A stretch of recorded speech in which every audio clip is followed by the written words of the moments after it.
All right. I'm going to ask Lauren at the beginning just to have the screen share because I'd like to introduce her using a small PowerPoint. And so I'm just going to switch to my screen, but I want to thank all of the people that are available to be online this Monday morning to listen to Lauren's seminar on towards optimization of alternate source potassium applications in conservation tillage systems for maize, a mechanistic approach. So it's a rather weighty title, but Lauren promises to make an understandable explanation as to what's she has learned over the past 2.5 years. But in terms of introducing her, I'm going to share the screen, and I'm going to introduce her with a small PowerPoint presentation.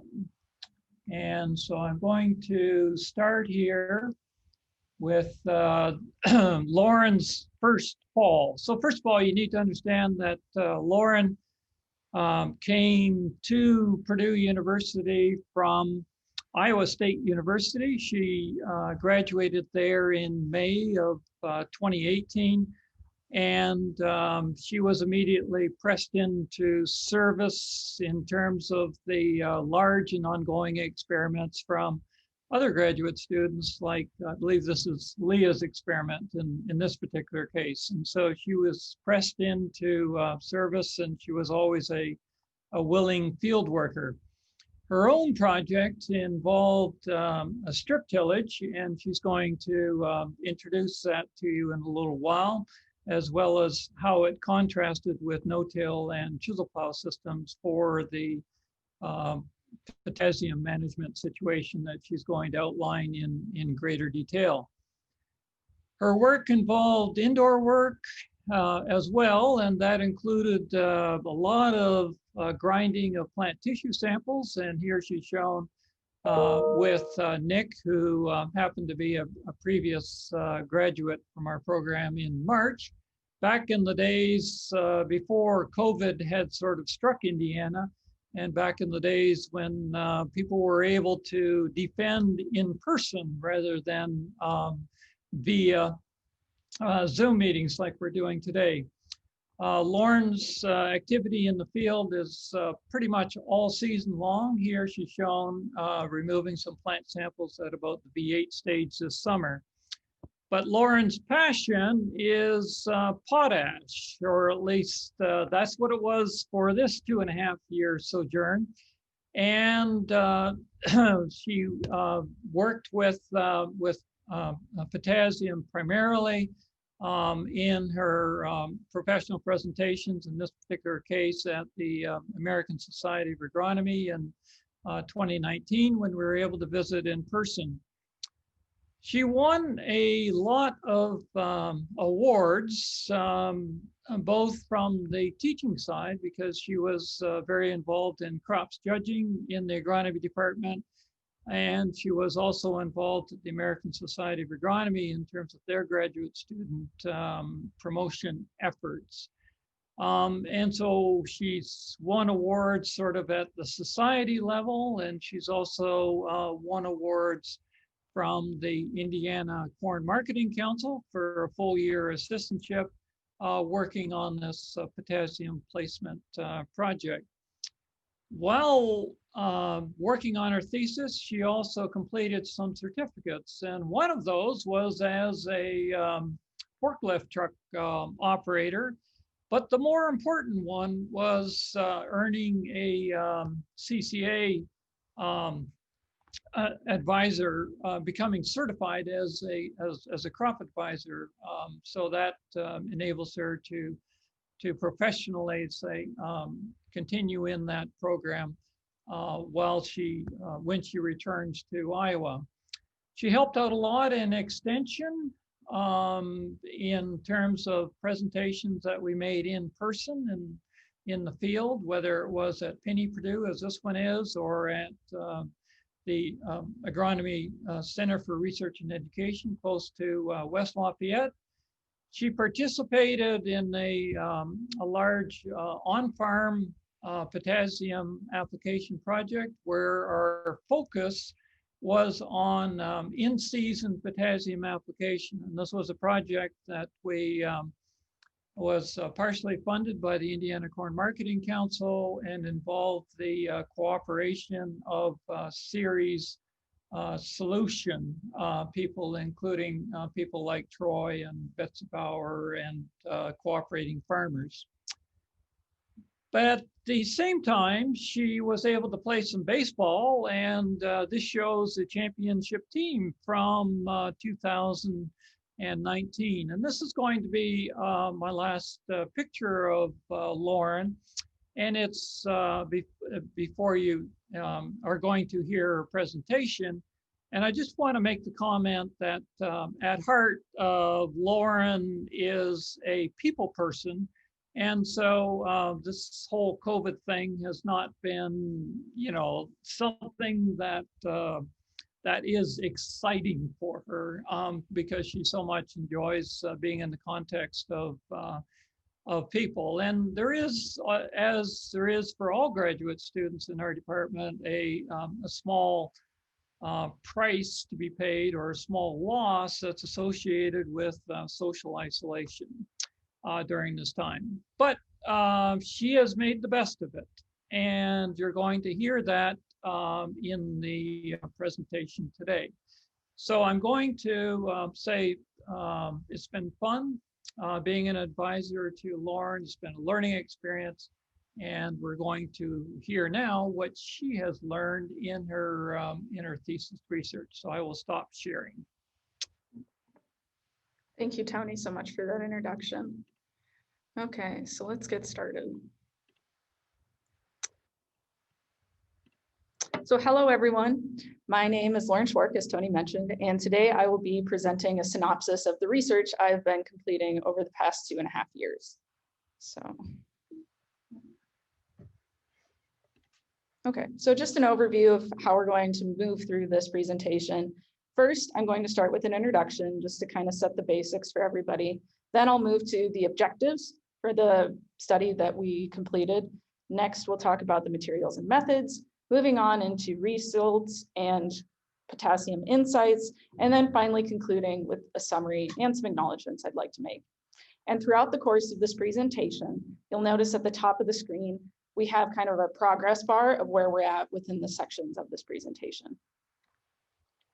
So first I wanted to start out with potassium. So potassium is one of the major macronutrients that is important to corn growth and development. And my first photo that I have here is showing potassium deficiency. So we can see that when potassium is deficient, we see chlorosis along the edges of the leaf blade towards starting at the base of the plant.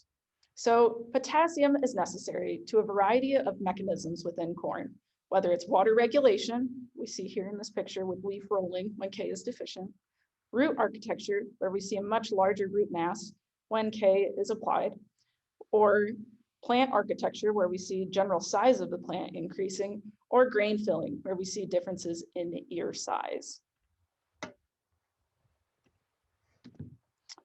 So when is K taken up? When is it important to have available to the plant? So potassium uptake is influenced by things like plant characteristics, whether it's the root architecture, the rhizosphere, or other plant-related characteristics, management system, fertilizer, tillage, crop rotation, and other things involved in management system decisions, and the environment. So moisture, soil clay type, rainfall, and other weather conditions. So a majority of K uptake takes place prior to flowering. So in this graphic from Bender, I'm showing the K uptake on the y-axis, and then we have the growth stage on the x-axis. And we have 4 different components. So in the beginning of the season, up until R1, our accumulation is mostly taking place in the stalk, leaf sheaths, and also the leaf blades. And once we get to R1, we're seeing that we have kind of a difference there. So our maximum uptake rate is occurring from V5 to V15. So we're seeing this large increase in the K content of the plant. And once we reach R1 to R2, that's when we start to see some remobilization of K into the grain. And something that's not shown in this graphic, but is commonly seen as a loss to the plant, is plant senescence. So this is the loss of K due to cell leakage when you approach R6. And this is due to the fact that K is not included into like structural components of the cell. So K management. So conservation tillage adoption across the Midwest continues to increase. Less soil movement brings more K stratification. So I wanted to put in kind of an example of stratification and what that means and what it looks like. So we have a corn soybean rotation in a no-till system. And this is a graphic from Olanda, 1998, just to kind of show the difference in stratification with soil depth. So on the y-axis, we have soil depth. So as we move down the y-axis, we're seeing that we are going deeper into the soil. We also have 3 categories of soil K concentration. We have above 191 parts per million, 151 to 190 parts per million, and 111 to 150 parts per million. So as we move down, we're seeing that we go from a high concentration of above 191, moving into our white block, the 151 to 190, and then moving to a much lower concentration. So our current soil recommendations for K only measure the soil solution and exchangeable K pools, which I've shown in this graphic here. So these pools typically only represent 1 to 2% of the total soil K that's available to the plant. And the other 98 to 99% are located in the primary minerals, the interlayer K, and other non-available forms. So this red box in this graphic is showing what is available to the plant.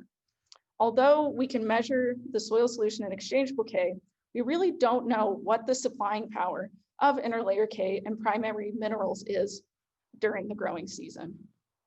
And also for note, the 2015 International Plant Nutrition Institute Soil Test Summary found that 26% of soils in Indiana are testing below their critical K level. Because the fertilizer product that I am using also includes boron, I wanted to talk a little bit about the boron supply of the soil and also just what it means when boron's deficient for corn. So as we can see from this graphic that was created by Mosaic, but adapted from information from the Potash and Phosphate Institute, and our gold box here is showing the rough outline of where Indiana would be. We're seeing for the most part, Indiana is considered moderate to adequate with boron availability in the soil. So boron is in demand throughout the entire growing season. So I've inserted another graphic here from Bender with the same 4 components showing that throughout the growing season, boron uptake we have on the y-axis and growing season we have on the x-axis. As we move throughout the season, we're continuously taking up boron. So other studies have found that when this is interrupted, this can be very detrimental to yield at the end of the season. So when it's interrupted or when it's deficient, what happens?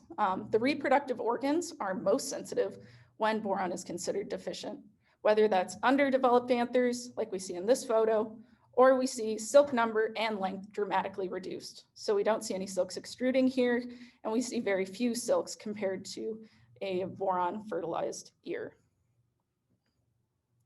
So our objectives for this study.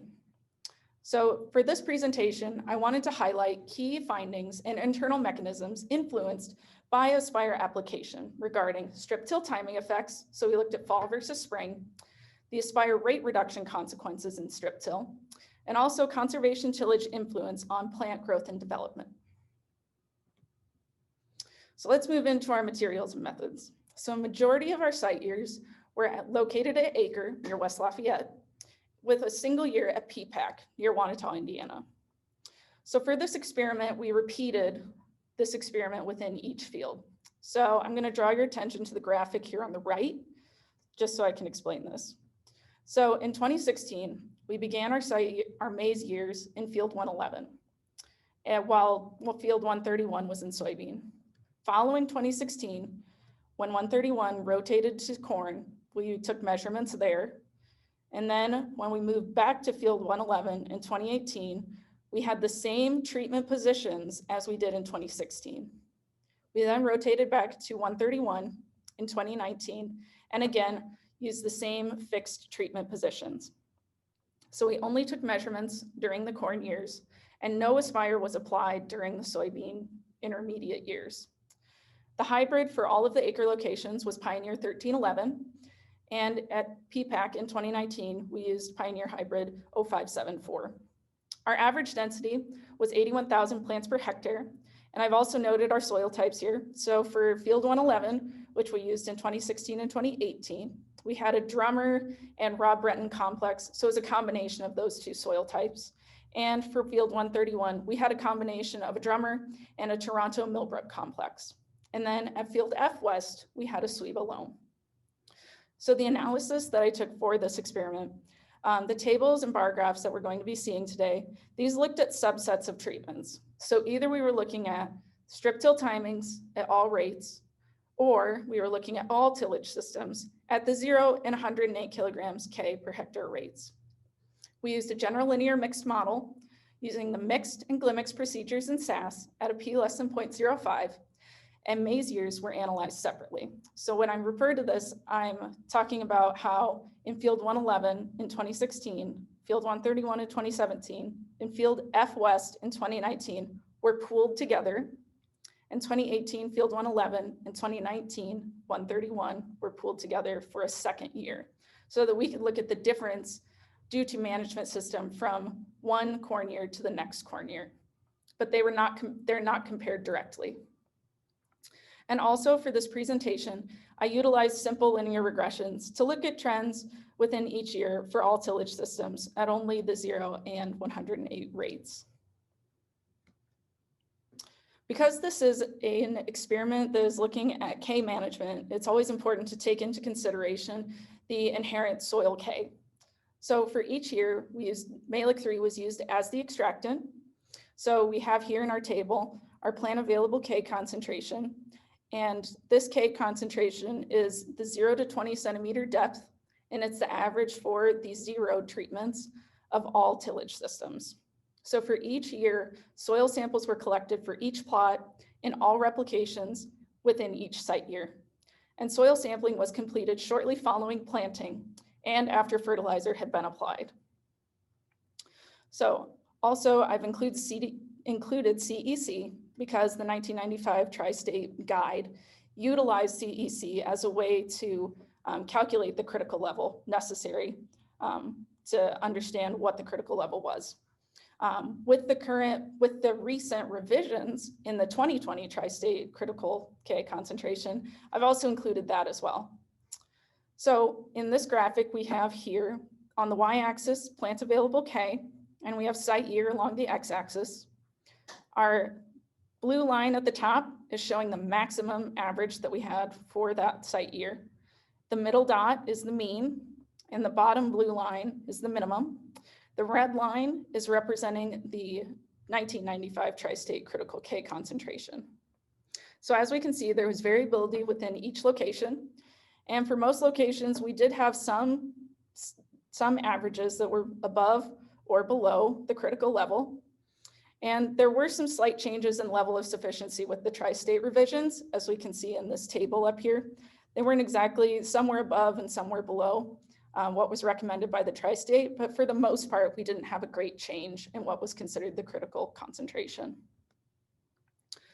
Moving on to our tillage systems that were utilized, First, I'll be talking about no-till. So this utilized a spring broadcast of Aspire, and it'll be represented as NT for the rest of the presentation.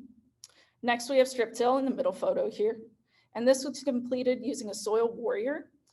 We completed this in both the fall, and that'll be FST, and spring, which will be SST. And while we were completing this tillage, we shallowly banded Aspire. And finally, we have fall chisel plow. And this was a fall broadcast of Aspire prior to chisel plowing. And the fall chisel plowing was followed by a spring secondary tillage. So this is the soil warrior implement that we used to perform all of the strip tillage. It's a coulter-based strip till system, and it allows for Aspire to be placed within the trench. So it's blown through these tubes into the trench as it's being closed. And this is just an example of the secondary tillage tool that we utilized. Okay, so our fertilizer source. We used a granular fertilizer that was produced by the Mosaic Company. Its analysis is 0,048 and 0.5 boron.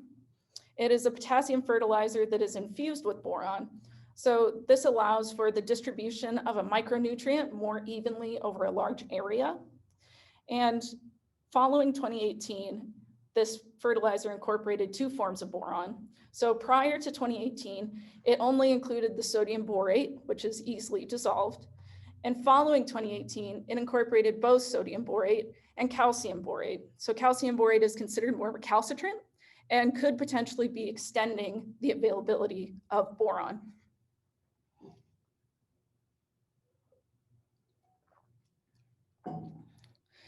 And this fertilizer was not commonly utilized in published studies, which made it of interest to us. The measurements we took for this experiment, we began with spring soil sampling. So we took 2 positions, in row and between row, in 3 depth increments, 0 to 5, 5 to 10, and 10 to 20 centimeters. And we measured pH, organic matter, CEC, phosphorus, potassium, magnesium, and calcium. We came back later and took plant population counts. And then once we reached V6, we took whole plant biomass. And these were utilized for nutrient concentration and also content. So this photo is just showing how we took our samples at the base of the plant. So we took it close to ground level and took the whole plant.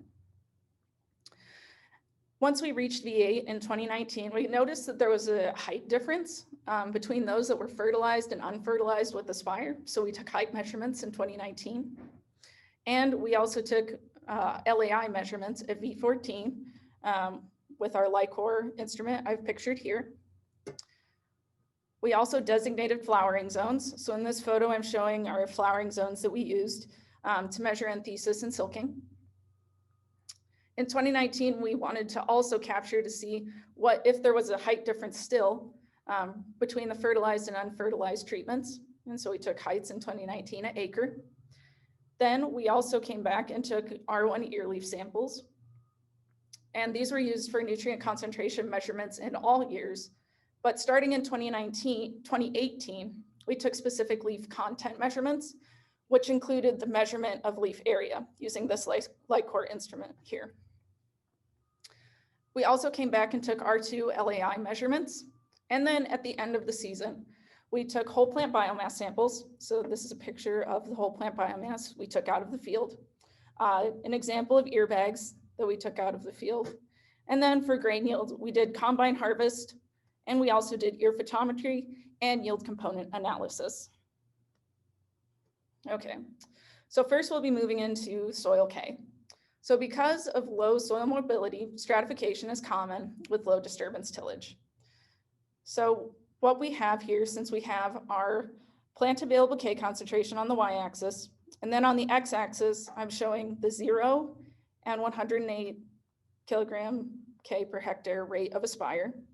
We have our 2 row positions between row and in row for only the fall strip till and the spring strip till. And we have our 3 depth increments that I mentioned earlier, the 0 to 5, 5 to 10, and 10 to 20 centimeter depths. So what we notice is that the 0 to 5 often is significantly higher than the lower depths. And we also see that when Aspire was applied, because of the positioning of the Aspire within the intended crop row, we see a higher concentration in the in row versus the between row samples. And we can also see that for the most part, it looks like the strip till had fertilizer applied within the top 5 centimeters. Next, we'll be talking about stratification ratios. So here again, we have Aspire rate at the base. We have our tillage system. So we have no-till is orange, fall strip till blue, spring strip till is like a darker orange, and then fall chisel in yellow. And we're separated by between row and in row. So what we see is that spring strip till had the highest ratio when compared to all of the other tillage systems. And we also see that when a fertilizer was applied, we see that the no-till in the light orange and the fall chisel when Aspire was applied were similar both between row and in row. Next, we'll move on to V6 biomass and nutrition. So spring strip till rates, there was a difference in grouping from first to second year corn. So we see that the 54 and 108 were the same in corn year 1, but they were grouped differently in corn year 2. Next, if we look at spring strip till timing and conservation tillage, there were slight advantages to the fall tillage systems for the V6 sampling. So we see that for vegetative biomass along the y-axis and tillage systems along the x-axis, we see that there are slight advantages to the fall tillage systems. And finally, with V6K uptake, we see those same slight advantages to the fall tillage systems as we saw with biomass. And also in this table, we see that the fall tillage systems often had greater increases in K content than when Aspire was applied compared to the other tillage systems. And the Aspire application increased uptake for both analyses, but that data is not shown here. So in previous studies, the expansion of leaves and plant size are commonly improved with potassium application. So this is important because increasing plant and leaf size could be improving the source capacity for the plant, so we could increase grain yield. So in these graphics here, I have V14 LAI and in the top graphic and R2 LAI in the bottom graphic. And both of these have grain yield along the y-axis. And along the x-axis, we're seeing the LAI values. So what's not shown here is that there was a significant increase following Aspire application when Aspire was applied at both the V14 and R2 stages. And there was little influence from tillage. But what's interesting is that generally, when LAI was increasing, we also saw an increase in grain yield at both V14 and R2.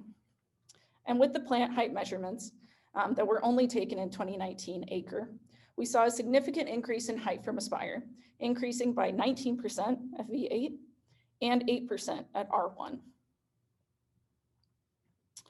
So K status at R1. So increasing the K concentration was found to improve the transport of carbohydrates, potentially leading to increased grain yield. So our minimum concentration suggested by the tri-state for K at R1 is greater than 1.9%. So I've indicated that here on this graphic. So this line is at 1.9%. So if we're to the left, we're considered deficient. And if we're to the right of that line, we're considered sufficient. So what's interesting is that the minimum concentration can vary considerably each year, especially if we draw our attention to 2016 and 2018. So we have our corn years here with each site year. So corn year 1 is 2016, 2017, and 2019 PPAC, and year 2 would be 2018 and 2019, both at acre. So we see that even when Aspire was not applied, the 2016 and 2018 site years were above the minimum, for the most part, above the minimum 1.9% concentration. And there was a poor correlation for PPAC, so our yellow dots right here. And this was likely influenced due to the little rainfall that occurred during flowering. So we also looked at specific leaf content, which I mentioned earlier, that considers the weight and dimensions of the leaf. So with specific leaf content, that is K tissue concentration over leaf area over leaf mass. So we can see here that for the most part, the years that had specific leaf content measured were fairly similar. So we see that for 2018, 2019, and 2019 at PPAC, we see that for the most part, they had similar results, both in the R squared and the slope, with a slight improvement in the 2018 acre year for the R squared when using the specific leaf K content. So it's interesting and should further be investigated. So boron status at R1 is important because the plant is considered to be a more reliable indicator of boron status than the soil. So the minimum concentration at R1 in the tri-state is currently 4 parts per million.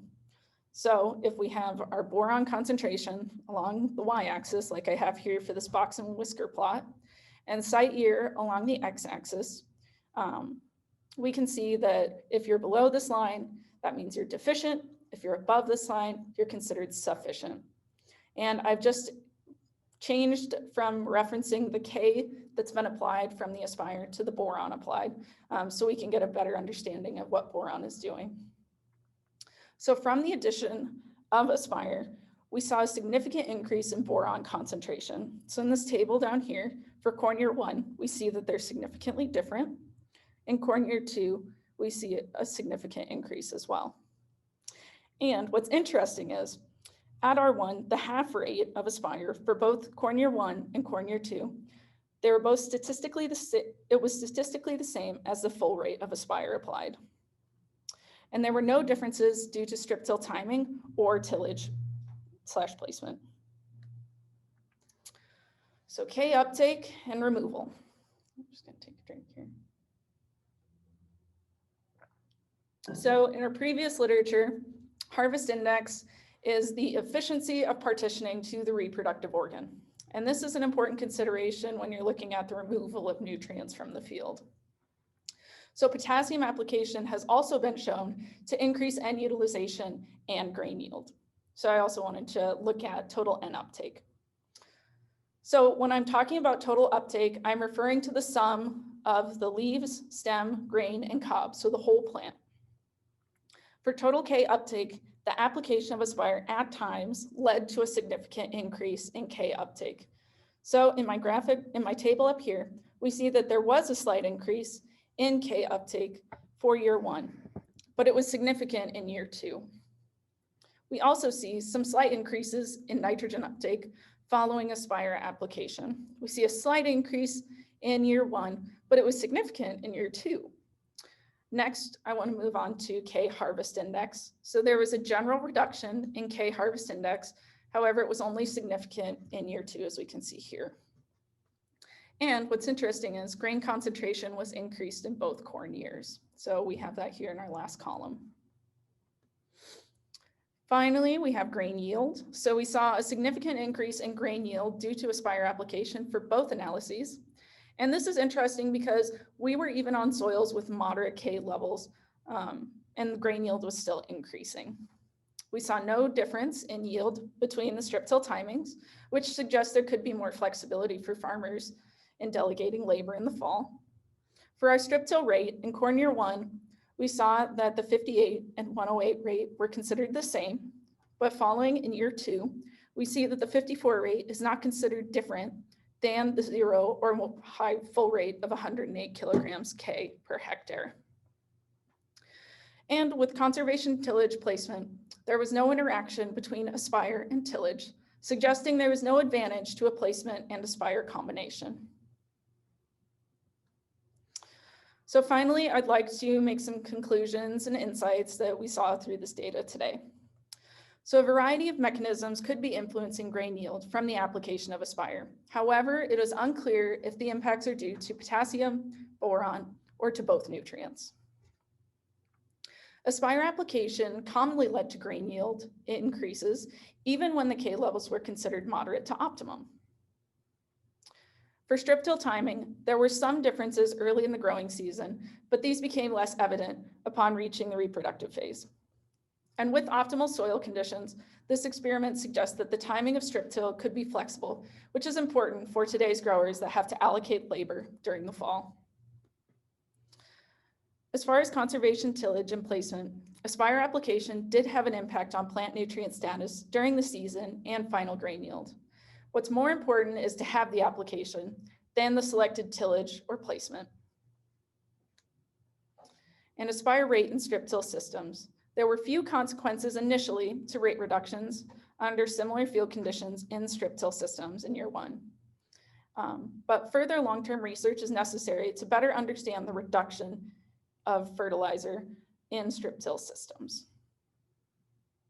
So I'd like to take the time to acknowledge so many important people that helped me to complete this project and throughout my time at Purdue. So I'd first like to take the time to thank Dr. Tony Vine. I'm so thankful and grateful that he took me on as a student, and I've been able to learn from him for the past 2.5 years. Also to my committee members, Dr. Scott Morrell and Dr. Corey Gerber, for the generous funding from the Indiana Corn Marketing Council, the Mosaic Company, Environmental Tillage Systems, and also to Corteva AgriScience. Also for the help from staff at Acre, ICSC, and PPAC, and also to the Pine Lab. Garrett, Nick, and Leah, thank you so much for your support and help over the past few years. Terry West and Alicia West for their help. The visiting scholars and undergraduate workers for their diligent work and help throughout the field seasons, and also to family and friends for their encouragement. Are there any questions?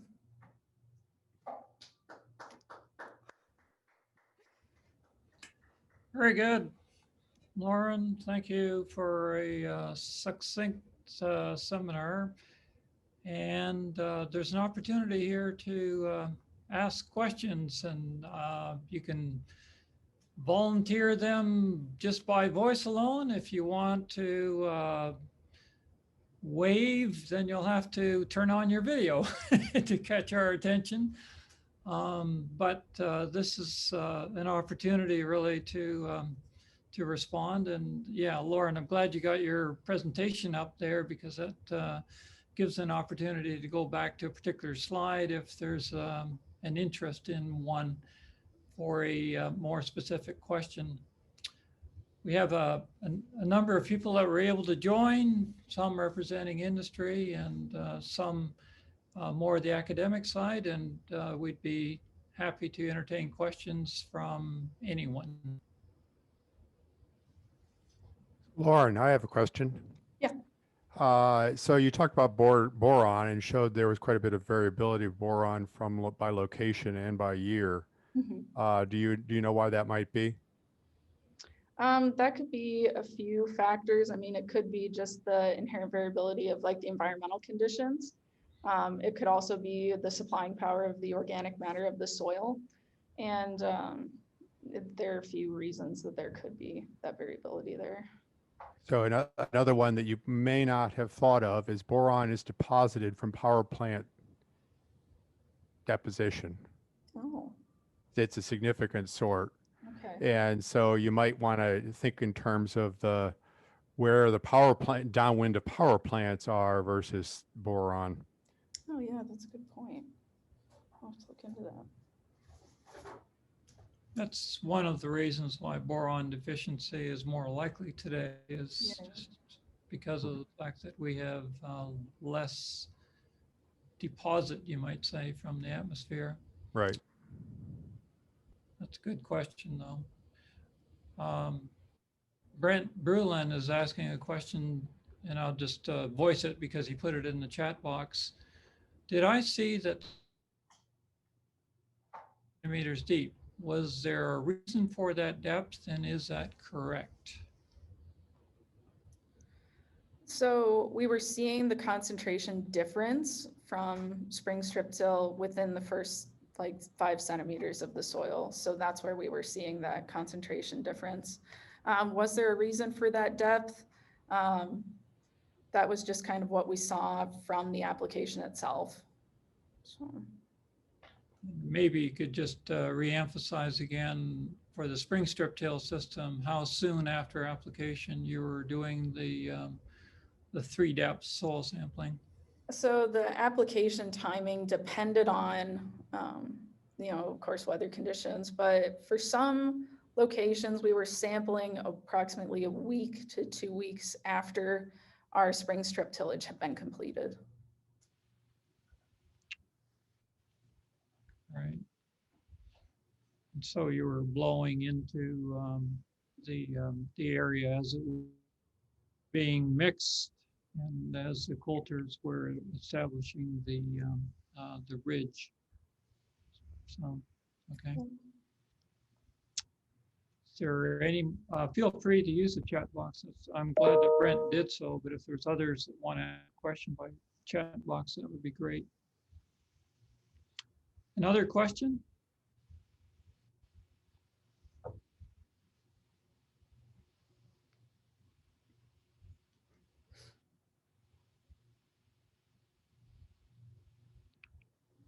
Okay. I have a question for all of you. So what is where is this background to all of Lauren's slides? Where is this in the United States? And I won't let Lauren answer, so someone else is going to have to answer here. It's that audience interaction. What they always say is a good presentation when you get the audience interaction. So is there anyone, well, there are people from Iowa that are listening in today. So so that's where the picture is from. So these are Lauren's roots, and it makes me think a little bit about the fact that when she first arrived here in the summer of, no, sorry, she would have arrived here in the, I don't know, late fall, early spring, something like that, of late fall of 2017, early spring of 2018. And she asked me a question that I found a little bit difficult to answer. And her question was, what would be the difference about me studying at in Indiana versus Iowa? So here she was a top, undergraduate student from Iowa State University, and she was asking me essentially, why should I come to Purdue University when, both states have effectively equal acreages for corn and soybeans, and when they're both I states, and so why would I consider doing a master's here at Purdue? I mean, aside from the fact that it's got wonderful people and there was, a great opportunity for her to get involved in this specific project. And so I had to say a few things. First of all, I had to really point out the fact that there's more conservation tillage going on in Indiana than there is in Iowa. If she had applied this month rather than 3 years ago, I would have said Indiana also produces higher yields of both corn and soybeans than Iowa. So that would be, true, but only as a rare event. That's to be fair. And I would also continue to emphasize the great opportunity to be a family in research programs and in the agronomy department itself.